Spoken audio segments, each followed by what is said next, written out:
Biology की class second देखने वाले हैं आज, जो रेलवे के लिए काफ़ी इम्पोर्टेंट रहने वाली है। सबसे पहले हम जीव विज्ञान का परिचय देखेंगे। जीव विज्ञान शब्द का प्रयोग सर्वप्रथम 1801 में किसने किया? तो लेमार्क के जो फ्रांस के थे एवं ट्रेविरेसन ने जो जर्मनी के थे, इन्होंने जीव विज्ञान शब्द का सर्वप्रथम प्रयोग किया था। नेक्स्ट है, जीव विज्ञान के पिता किसे कहा जाता है? तो अरस्तु को कहा जाता है जीव विज्ञान का पिता। नेक्स्ट है, वनस्पति विज्ञान के पिता किसे कहा जाता है? तो थियोफ्रेटस को कहा जाता है वनस्पति विज्ञान के पिता। नेक्स्ट देखेंगे जीव विज्ञान की विभिन्न शाखाओं के जनक। तो जीव विज्ञान के जनक हैं अरस्तु, वनस्पति विज्ञान के हैं थियोफ्रेटस, जीवाश्मिकी के हैं लियोनार्डो डी विंसी, सूजनिकी के हैं एफ.ए. गोल्टन, आधुनिक वनस्पति विज्ञान के हैं लिनियस, प्रतिरक्षा विज्ञान के हैं एडवर्ड जेनर, आनुवांशिकी के हैं ग्रेगर मेंडल, आधुनिक आनुवांशिकी के हैं टी.एच. मॉर्गन, कोशिका विज्ञान के हैं रॉबर्ट हुक, पादप शारीरिकी के हैं एन ग्रेवो, जंतु विज्ञान के हैं अरस्तु, प्राचीन वर्गीकी के हैं अरस्तु, आधुनिक वर्गीकी के हैं कैलोरस लिनियस, चिकित्सा शास्त्र के हैं हिप्पोक्रेटस, ओत्की के हैं मार्सलो मेलविगी। नेक्स्ट है, उत्परिवर्तन सिद्धांत हुगो डी ब्रिज ने, तुलनात्मक शारीरिकी के हैं जी क्यूवियर, कवक विज्ञान के हैं माइकेली, पादप कार्कीय विज्ञान के हैं स्टीफन हेल्स, जीवाणु विज्ञान के हैं एंटी वॉन ल्यूवेनहॉक, सूक्ष्म जैविकी के हैं लुइस पास्चर, भारतीय कवक विज्ञान के जनक हैं ई.जे. बटलर, भारतीय ब्रायोलॉजी के हैं एस.आर. कश्यप, भारतीय पारिस्थितिकी के हैं आर. मिश्रा। नेक्स्ट है, भारतीय शैवाल विज्ञान के जनक हैं एम.ओ.पी. अयंगर, आधुनिक भ्रूण विज्ञान के जनक हैं वॉन बेयर, द्विपद नाम के जन्मदाता हैं कैरोलस लिनियस। नेक्स्ट देखने वाले हैं जीवधारियों का वर्गीकरण। आधुनिक वर्गीकरण के पिता किसे कहा जाता है? कैरोलस लिनियस को। लिनियस ने जीवधारियों को कितने भागों में बांटा? 2 भागों में, पादप जगत और जंतु जगतें, प्लांट किंगडम और एनिमल किंगडम। हिटेकर ने 1969 में जीवधारियों को 5 जगत में वर्गीकृत किया: मोनेरा, प्रोटिस्टा, पादप, कवक एवं जंतु। आगे देखेंगे मोनेरा के उदाहरण हैं। तो मोनेरा के उदाहरण हैं जीवाणु साइनोबैक्टीरिया, आर्कीबैक्टीरिया तथा तंतुमय जीवाणु आदि। प्रोटिस्टा के उदाहरण हैं यूग्लिना, प्रोटोजोआ आदि। नेक्स्ट है, किसे पादप एवं जंतु के बीच की कड़ी माना जाता है? तो यूग्लिना को माना जाता है। पादप के उदाहरण हैं शैवाल, मांस, पुष्पीय तथा अपुष्पीय बीजीय पौधे आदि। कवक की कोशिका भित्ति किसकी बनी होती है? काइटिन की। जंतु के उदाहरण हैं हाइड्रा, जेलीफिश, कर्मी, सितारा मछली, सरीसृप, उभयचर, पक्षी तथा स्तनधारी जीव आदि। नेक्स्ट देखने वाले हैं जीवों के नामकरण की द्विनामपत्ति। किसने 1753 में जीवों की द्विनामपत्ति का प्रचलित किया? तो कैरोलस लिनियस ने। इस पद्धति के अनुसार पहला शब्द वंश का नाम तथा दूसरा शब्द जाति का नाम कहलाता है। आगे देखने वाले हैं प्रमुख जीवों के वैज्ञानिक नाम। मनुष्य का वैज्ञानिक नाम है होमो सेपियंस, मेंढक का है राणा टिग्रिना, बिल्ली का है फेलिस डोमेस्टिका, कुत्ता का है कैनिस फेमिलियर्सी, गाय का है बांस इंडिकस। काफ़ी इम्पोर्टेंट है, यहाँ से एक पर्सन बनता है हर एग्ज़ाम में। शेर का है पैंथरा लियो, सरसों का है बेरिस्कन कंपोर स्ट्रिस, मक्खी का है मस्का डोमेस्टिका, गेहूं का है टिट्रिका में एस्टिबम, धान का है ओराइजा स्टाइवा, चाय का है थिया साइनेसिस, कॉफ़ी का है काफिया अरबिका, अफीम का है पेपेवर सोमनिफेरम, मटर का है पायसम स्टाइबम, आम का है मैगीफेरा इंडिका, आलू का है सोलेनम ट्यूब्रोसम, चना का है सिसरे एरिटिनरा, सूर्यमुखी का है हेलीहेंथस एनुअस, रजनीगंधा का है पोलिनएंथस ट्यूब्रोसम, बरगद का है फाइकस बेंगलेसिस, बैंगन का है सोलेनम मेलाजेना, केरला का है मोमाडिका केरेनेशियालिन। नेक्स्ट है कोशिका विज्ञान। तो कोशिका विज्ञान से संबंधित इम्पोर्टेंट पॉइंट देखेंगे। जीव दर्रे का 90% भार निम्न 4 तत्वों का बना होता है। Oxygen 63%, carbon 20%, hydrogen 10%, nitrogen 2.5%, calcium 2.5%, phosphorus 1.15% व अन्य 0.85%। जीव दर्रे का कितना प्रतिशत भाग जल होता है? 70%। जीव दर्रे में अकार्बनिक एवं कार्बनिक यौगिकों का अनुपात होता है 81:19। जीव दर्रे का नामकरण किसने किया? पुरकिंजे ने। नेक्स्ट है किसके अनुसार जीव दर्रे जीवन का भौतिक आधार है? हक्सले। जीवन की सबसे छोटी कार्यात्मक एवं रचनात्मक इकाई है कोशिका। कोशिका शब्द का प्रयोग सर्वप्रथम किसने और कब किया? अंग्रेज वैज्ञानिक थे रॉबर्ट हुक ने 1665 में। सबसे छोटी कोशिका किसकी है? माइकोप्लाज्मा गैलोसेप्टिकम की है, नामक जीवाणु की है। सबसे छोटी कोशिका है पीपीएलओ। पीपीएलओ की फुल फॉर्म होती है प्लूरो न्यूमोनिया लाइक ऑर्गेनिज्म। इसे माइकोप्लाज्मा भी कहा जाता है। सबसे लंबी कोशिका है तंत्रिका तंत्र की कोशिका। सबसे बड़ी कोशिका है शुतुरमुर्ग के अंडे की। कोशिका सिद्धांत का प्रतिपादन किसने किया? स्लाइडेन व स्वान ने 1838-39 में। कोशिका भित्ति किसकी बनी होती है? सेलुलोज की। कोशिका झिल्ली का मुख्य कार्य है कोशिका के अंदर जाने वाले एवं अंदर से बाहर आने वाले पदार्थों का चयन करना। तारककाय की खोज किसने की? बोबरी ने। समसूत्री विभाजन में ध्रुव का निर्माण कौन करता है? तारककाय। सेंट्रोसोम। राइबोसोम की खोज किसने की? पेलैंड ने। कोशिका के अंदर सबसे छोटा अंग है राइबोसोम। राइबोसोम का मुख्य कार्य है प्रोटीन संश्लेषण। ऊर्जा युक्त कार्बनिक पदार्थों का ऑक्सीकरण कहाँ होता है? माइटोकॉन्ड्रिया में। ऑक्सीकरण के परिणाम स्वरूप कितने अणु एटीपी ऊर्जा के रूप में मुक्त होते हैं? 38। किसे कोशिका के अणुओं का यातायात प्रबंधक कहा जाता है?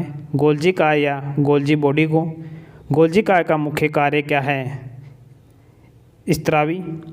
किसे आत्मघाती थैली कहा जाता है? काफ़ी इम्पोर्टेंट क्वेश्चन है। लाइसोसोम को। केंद्रक द्रव्य में धागे नुमे पदार्थ जाल के रूप में बिखरा दिखाई पड़ता है तो क्या कहलाता है? क्रोमेटिन। क्रोमेटिन किसका बना होता है? तो हिस्टोन प्रोटीन एवं डीएनए का। कोशिका विभाजन के समय क्रोमेटिन सिकुड़कर अनेक मोटे व छोटे धागे के रूप में संगठित हो जाते हैं जिन्हें क्या कहा जाता है? गुणसूत्र या क्रोमोसोम। प्रत्येक जाति के जीवधारियों में सभी कोशिकाओं के केंद्र में गुणसूत्रों की संख्या होती है निश्चित। नेक्स्ट दे रखा है कोशिकीय अंग व उनके खोजकर्ता। तो केंद्रक के खोजकर्ता हैं रॉबर्ट ब्राउन।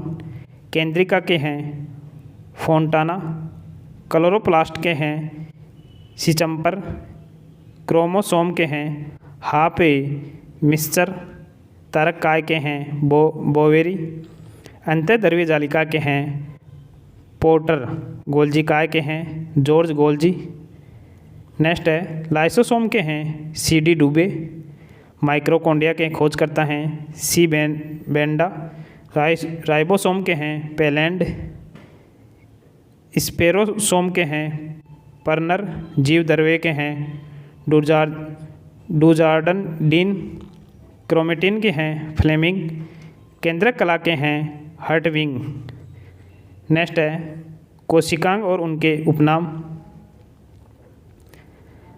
तो केंद्रक के उपनाम हैं कोशिका की समस्त क्रियाओं का नियंत्रण केंद्र। माइटोकॉन्ड्रिया के हैं कोशिका का शक्ति ग्रह या कोशिका का ऊर्जा ग्रह। लाइसोसोम का है कोशिका की आत्मघाती थैली। क्लोरोप्लास्ट का है कोशिका का प्रकाश संश्लेषण केंद्र या कोशा के अंदर कोशा। राइबोसोम का है कोशिका का प्रोटीन संश्लेषण केंद्र। क्रोमोसोम का है आनुवंशिक गुणों का वाहक। नेक्स्ट देखने वाले हैं प्रमुख जीवधारी एवं उनकी कोशिका में मौजूद गुणसूत्र। चिंपैंजी के अंदर 48 गुणसूत्र होते हैं। मेंढक में 26, प्याज में 16, मधुमक्खी में 16 या 32, मच्छर में 6, घोड़ा के अंदर 64, खरगोश में 44, बिल्ली के अंदर 38, मनुष्य में 46, टमाटर में 24, मटर में 14, कबूतर में 80, तंबाकू के अंदर 48, गेहूं में 42, नींबू के अंदर 18 या 36, बंदर के अंदर 42, मक्का के अंदर 20, घरेलू मक्खी के अंदर 12, कुत्ते के अंदर 78, आलू के अंदर 48, चूहे के अंदर 40। नेक्स्ट रहने वाले देखेंगे तारक काय के अंदर 1 या 2 कण जैसी संरचना होती है, उन्हें क्या कहते हैं? तो उन्हें सेंट्रियोल कहा जाता है। किसी मनुष्य का लिंग निर्धारण किस पर निर्भर करता है? पिता के गुणसूत्र पर। एक पुरुष व्यक्ति को अपने माता पिता से कितने गुणसूत्र विरासत में मिलते हैं? 22 + X + 22 + Y। एक स्त्री को अपने माता पिता से कितने गुणसूत्र विरासत में मिलता है? 22 + X + 22 + X। अंतःपर्दवीय जालिका के कुछ भागों पर किनारे किनारे छोटी छोटी कणिकाएँ लगी रहती हैं, जिन्हें कहते हैं राइबोसोम। ER का मुख्य कार्य है। अंतःपर्दवीय जालिका का मुख्य कार्य है उन सभी वसाओं व प्रोटोनों का संरचना करना जो कि विभिन्न झिल्लियों जैसे कोशिका झिल्ली, केंद्रक झिल्ली आदि का निर्माण करते हैं। राइबोसोम किसकी बनी होती है? RNA नामक अम्ल एवं प्रोटीन की। माइटोकॉन्ड्रिया की खोज किसने की? अल्टमैन ने। DNA का पूर्ण रूप क्या है? Deoxyribonucleic acid. RNA का पूर्ण रूप क्या है? Ribonucleic acid. DNA का मूल इकाई क्या है? न्यूक्लियोटाइड्स। DNA अणु के क्षारक इकाइयों में संबंध है। एडेनिन बराबर थाइमिन एवं गुआनिन बराबर साइटोसिन। एडेनिन व थाइमिन तथा गुआनिन व साइटोसिन के बीच क्रमशः कौन से हाइड्रोजन आबंध होते हैं?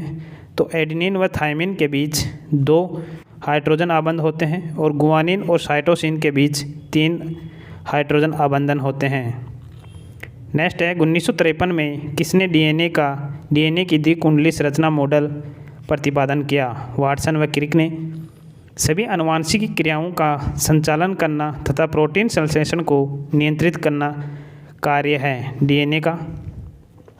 RNA में थाइमिन क्षारक इकाई की जगह कौन सी इकाई आ जाती है? यूरेसिल। RNA कितने प्रकार के होते हैं? 3 प्रकार के, rRNA, tRNA, mRNA। DNA केंद्रक के अलावा और कहाँ पाया जाता है? तो DNA एक तो केंद्रक में पाया जाता है, एक माइटोकॉन्ड्रिया के अंदर एवं एक हरित लवक में पाया जाता है। गोल्जी काय की खोज किसने की थी? कैमिलो गोल्जी ने। लाइसोसोम की खोज किसने की थी? डी डुब्रू ने। लाइसोसोम का कार्य क्या है? भारी पदार्थों का भक्षण एवं पाचन करना। लाइसोसोम में कितने प्रकार के एंजाइम पाए जाते हैं? 24 प्रकार के। कौन कोशिका की निर्जीव संरचना है? रसधानी व रिक्तिका। नेक्स्ट है, कौन कोशिका के प्रबंधक के समान कार्य करता है? केंद्रक। नेक्स्ट है, क्रोमेटिन के अलावा केंद्रक में एक सघन गोल रचनाएं दिखलाई पड़ती हैं, इसे क्या कहा जाता है? केंद्रिका। लवक कितने प्रकार के होते हैं? तो लवक 3 प्रकार के होते हैं, हरित लवक, अवर्णीय लवक और वर्णीय लवक। हरित लवक में कौन सा हरे रंग का पदार्थ होता है? क्लोरोफिल होता है। अवर्णीय लवक कहाँ पाया जाता है? जड़ तथा भूमि तनु में पाया जाता है। वर्णीय लवक के उदाहरण हैं, तो वर्णीय लवक के उदाहरण हैं टमाटर में लाइकोपिन, गाजर के अंदर कैरोटीन व विटामिन। कोशिका विभाजन को सर्वप्रथम 1855 में किसने देखा? विर्चाऊ ने। समसूत्री विभाजन की प्रक्रिया को जंतु कोशिकाओं में सबसे पहले किसने देखा? वाल्टर फ्लेमिंग ने। कोशिका विभाजन कितने प्रकार का होता है? 3 प्रकार का। असूत्री विभाजन किस में होता है? तो असूत्री विभाजन जीवाणु के अंदर, नील हरित शैवाल में, यीस्ट में, अमीबा में तथा प्रोटोजोआ आदि में। समसूत्री विभाजन किस में होता है? कायिकीय कोशिकाओं में। अर्धसूत्री विभाजन किस में होता है? जनन कोशिकाओं में। समसूत्री विभाजन में प्रत्येक संतति कोशिका में गुणसूत्र की संख्या जनन कोशिका की तुलना में कितनी होती है? बराबर होती है। अर्धसूत्री विभाजन में एक कोशिका से कितनी कोशिकाओं का निर्माण होता है? तो 4 कोशिकाओं का निर्माण होता है। अर्धसूत्री विभाजन की खोज सर्वप्रथम वीजमैन ने की थी, लेकिन इसका सर्वप्रथम विस्तृत अध्ययन किसने किया? स्ट्रॉस वर्गर ने। रिट्रोवायरस में कौन सा आनुवांशिक पदार्थ होता है? Single stranded RNA. प्रजनन संबंधी सूचना किसमें एकत्रित रहती है? डीएनए में। डीएनए संश्लेषण का प्रतिपादन किसने किया था? कार्नबर्ग ने। कोशिका का ऊर्जागृह कहे जाने वाले माइटोकॉन्ड्रिया नाम सर्वप्रथम किसने दिया? सी बेंडा ने। डीएनए के पृथक्करण एवं शोधन की तकनीकी का विकास किसने किया? वाटसन एवं क्रिक ने। साइटोकाइनेसिस में किसका विभाजन होता है? कोशिका द्रव्य का। जीव द्रव्य सिद्धांत की खोज किसने की? वॉन मोल ने। मनुष्य में गुणसूत्र की द्विगुणित संख्या है 46। गुणसूत्रों पर बहुत से जीन स्थित होते हैं। इनका कार्य है एक पीढ़ी से दूसरी पीढ़ी तक आनुवांशिकी गुणों को हस्तांतरित करना। जेनेटिक शब्द का प्रयोग सर्वप्रथम किसने किया? डब्ल्यू वाटसन ने। वंशानुक्रम का नियम संबंधी सिद्धांत किसने दिया? ग्रेगर जोहन मेंडल ने। एक जीन एक एंजाइम सिद्धांत किसने प्रतिपादित किया? विंडल और टेटम ने। जीन शब्द सर्वप्रथम प्रयोग किसने किया? जोहानसन ने 1909 में। जीवधारी के लक्षणों का प्रत्यक्ष रूप से दिखाई पड़ते हैं, उसे क्या कहते हैं? फिनोटाइप्स कहा जाता है। नेक्स्ट है, जीवधारी के आनुवांशिकी संगठन को क्या कहते हैं? जो कि कारकों जीन का बना होता है। जीनोटाइप। आनुवांशिकी संबंधी प्रयोग के लिए मेंडल ने किस पौधे का चुनाव किया? मटर का। एक ही गुणसूत्र पर स्थित जीनों में एक साथ वंशगत होने की प्रवृत्ति को क्या कहते हैं? सहलंगनता। लिंग सहलंगनता की सर्वप्रथम विस्तृत व्याख्या किसने की? मॉर्गन ने। मनुष्य में पाए जाने वाले लिंग सहलंगन गुण के उदाहरण हैं रंग वर्णांता, गंजापन, हीमोफीलिया, मायोपिया, हाइपरट्राइकोसिस आदि। गुणसूत्र का नामकरण किसने किया? डब्ल्यू वाल्टहेर ने। गुणसूत्र में पाए जाने वाली आनुवांशिकी पदार्थ को क्या कहते हैं? जीनोम कहा जाता है। जीन की आधुनिक विचारधारा किसने प्रस्तुत की? एस बेंजर ने 1956 में। किस वैज्ञानिक के प्रयोग से यह साबित हुआ कि डीएनए एक आनुवांशिक पदार्थ है? हर्शे एम चेज ने। डीएनए का आनुवांशिक कोड किस वैज्ञानिक ने ज्ञात किया? डॉक्टर हरगोविंद खुराना ने 1968 में। माइक्रोसोम से क्या है? कोशिका अंग ER का एक खंड है। मानव शरीर में कितने आवश्यक एमिनो अम्ल पाए जाते हैं? तो 20 पाए जाते हैं। नेक्स्ट टॉपिक देखने वाले हैं जैव विकास। प्राकृतिक वर्णवाद का सिद्धांत किसने दिया? चार्ल्स डार्विन ने। सर्वाइवल ऑफ द फिटेस्ट वाक्यांश की रचना किसने की? चार्ल्स डार्विन ने। अंग के क्रम या अधिक उपयोग का सिद्धांत किसने दिया? लेमार्क ने। उत्परिवर्तनवाद का सिद्धांत किसने दिया? हुनो डी ब्रिज ने। मनुष्य में लगभग कितने अवशेष अंग पाए जाते हैं? 100। सर्वप्रथम संश्लेषी जीव कौन थे? साइनोबैक्टीरिया। पक्षियों एवं स्तनी वर्ग के जंतुओं का विकास किससे हुआ? सरीसृप से। लेमार्क का सिद्धांत 1809 में उनकी किस पुस्तक में प्रकाशित हुआ? फिलोसफी जूलॉजी में। पूरा अवशेष का महत्तम अन्वेषक किसे कहा जाता है? चार्ल्स डार्विन को। डार्विन ने 1831 में किस जहाज़ पर विश्व का भ्रमण किया? बीगल नामक सर्वेक्षण जहाज़ पर। द ओरिजिन ऑफ स्पीसीज पुस्तक के लेखक कौन हैं? चार्ल्स डार्विन हैं। नेक्स्ट टॉपिक देखने वाले हैं पादप जगत का वर्गीकरण। पादप जगत के कितने वर्ग हैं? 2 हैं। पुष्पोद्भिद। किस वर्ग के पौधों में पुष्प तथा बीज नहीं होता है? तो क्रिप्टोगेमस में। नेक्स्ट है क्रिप्टोगेमस के 3 उपवर्ग हैं, थैलोफाइटा, ब्रायोफाइटा, टेरिडोफाइटा। वनस्पति जगत का सबसे बड़ा समूह कौन सा है? थैलोफाइटा। किस समूह के पौधे का शरीर सुकाय होता है? अर्थात पौधे जड़, तना व पत्ती आदि में विभक्त नहीं होते हैं? थैलोफाइटा। थैलोफाइटा पुनः 3 उपवर्ग हैं, शैवाल, कवक एवं जीवाणु। कुछ लाभदायक शैवाल देखने वाले हैं। अल्वा सारगासम भोजन के रूप में प्रयुक्त होते हैं। लेमिनेरिया आयोडीन बनाने में प्रयुक्त होता है। एनावीना खाद के रूप में प्रयुक्त होता है।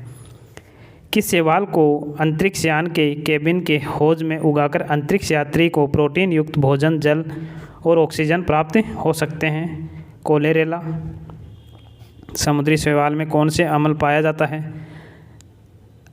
अल्जेनिक अम्ल। कवक में संचित भोजन किस रूप में रहता है? ग्लाइकोजन के रूप में। कवक द्वारा जनित किस रोग से पौधे को सबसे अधिक हानि होती है?